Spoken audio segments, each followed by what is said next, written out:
ఇవన్నీ రాష్ట్రానికి రావాల్సిన ఆదాయాలు. రాష్ట్రానికి రావడం లేదు. రాష్ట్రానికి రావాల్సిన ఆదాయాలు పక్కదోవలో చంద్రబాబు నాయుడు గారికి ఇంత, ఎమ్మెల్యేకింత, వారి మాఫియా సైన్యానికి ఇంత అని చెప్పి లూటీ పద్ధతిలో పంచుకుంటా ఉన్నారు. బెల్ట్ షాపులు అమ్ముతున్నారు. ప్రతి గ్రామంలోనూ 1 కాదు, 2 కాదు, 3, 4, 5, 6, 10 బెల్ట్ షాపులు ఉన్నాయి. ప్రతి గ్రామంలోనూ కూడా ఆక్షన్ వాడి అమ్ముతా ఉన్నారు. ఏ బెల్ట్ షాపులో ఎంఆర్పీ రేటుకి అమ్ముతున్నారండి? ప్రతి బెల్ట్ షాప్లోని ఎంఆర్పీ రేటు కన్నా 20 రూపాయలకి ఎక్కువగా అమ్ముతున్నారు. ప్రతి బెల్ట్ షాప్, ప్రతి పర్మిట్ రూమ్లో, ఏ పర్మిట్ రూమ్లో అంటే ఎంఆర్పీ రేటుకి అమ్ముతున్నారు. పర్మిట్ రూమ్లో ఇల్లీగల్. పర్మిట్ రూమ్లో వేసేది పెగ్గుల్లో వేస్తా ఉన్నారు.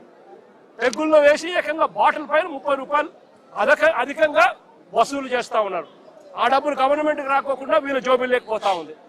దీంతోనే సరిపోదు అన్నట్టుగా ఏకంగా ప్రతి 5 బాటిళ్లకు 1 బాటిల్ ఏకంగా వీళ్ళంతటికి వీళ్ళే కుటీర పరిశ్రమ పెట్టి చీప్ లిక్కర్ వీళ్ళే తయారు చేసి కల్తీ లిక్కరు ఏకంగా ప్రతి 5 బాటిల్లో 1 బాటిల్ ఈరోజు అమ్ముతా ఉన్నారు. ఈ రోజుకి కల్తీ లిక్కర్ తాగి పిల్లలు, చదువుకున్న పిల్లలు, ఇంజనీరింగ్ చదువుకొని బయటకి ఏదో ఊర్లోకి ఏదో సెలవుల కోసం వస్తే 4 పిల్లలు చనిపోయే ఘటనలు ఈ మధ్య కాలంలో మనం చూసినాం.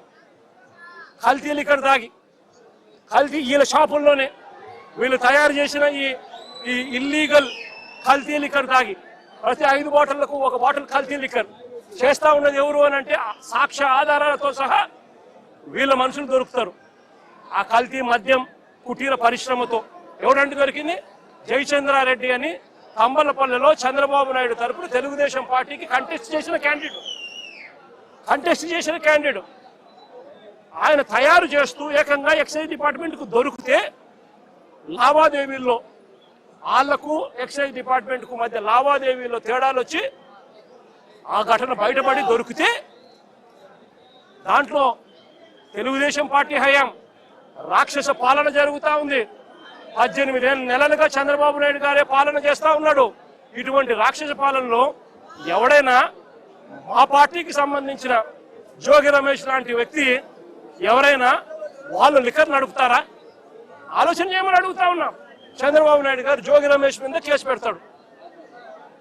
ఈయన ఇల్లీగల్ లిక్కర్ తయారు చేసి చంద్రబాబు నాయుడు గారు బెల్ట్ షాపుల్లో ఈయన సప్లై చేస్తున్నాడట. బెల్ట్ షాపులు ఆయనై, సప్లై చేసే మనుషులు ఆయనై, తయారు చేసే మనిషి, బెల్ట్ షాపులు ఆయనై, అమ్మేది ఆయన మనుషులు. మరి జోగి రమేష్ ఎలా చేస్తారండి? ఆయన మీద కూడా ఇలాంటిదే తప్పుడు కేసు పెట్టి ఏకంగా జైలుకు పంపించిన కేసు.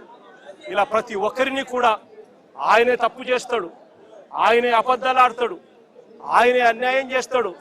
ఆయనను ఎవరైనా ప్రశ్నిస్తే ఆయన మీద తిరిగి దొంగ ఆధారాలతో దొంగ సాక్ష్యాలు క్రియేట్ చేసి వాళ్ళ మీద తిరిగి కేసులు పెట్టే కార్యక్రమం ఈ జంగల్ రాజులో జరుగుతూ ఉంది. ఈ జంగల్ రాజులో పరాకాష్ట నిన్న అంబటి రాంబాబు అన్న జరిగిన విషయము, జోగి రమేష్ ఇంట్లో దాడి విషయము, అదే రకంగా రజనమ్మ మీద అటాక్ విషయము, అదే విధంగా బ్రహ్మనాయుడు అన్న విషయము, కాకాని గోవర్ధన్ అన్న విషయము, ఇవన్నీ కూడా నిజంగా పరాకాష్ఠకు చేరిన విషయాలు. అన్నిటికన్నా ఆశ్చర్యం ఇంకోటి ఏంటో తెలుసా? ఒక మంత్రిని, అంబటి రాంబాబు అన్న ఒక మంత్రి, కాపు కులంలో నిజంగా గర్వంగా చెప్తా ఉన్నా నేను, ఒక టైగర్ అని కూడా చెప్తా నేను. గొప్పగా బ్రతికినాడు, గొప్పగా ఒక వాల్యూ ఉన్న వ్యక్తి, ఒక విలువలున్న వ్యక్తి అని కూడా నేను గట్టిగా చెప్తాను. అలాంటి వ్యక్తి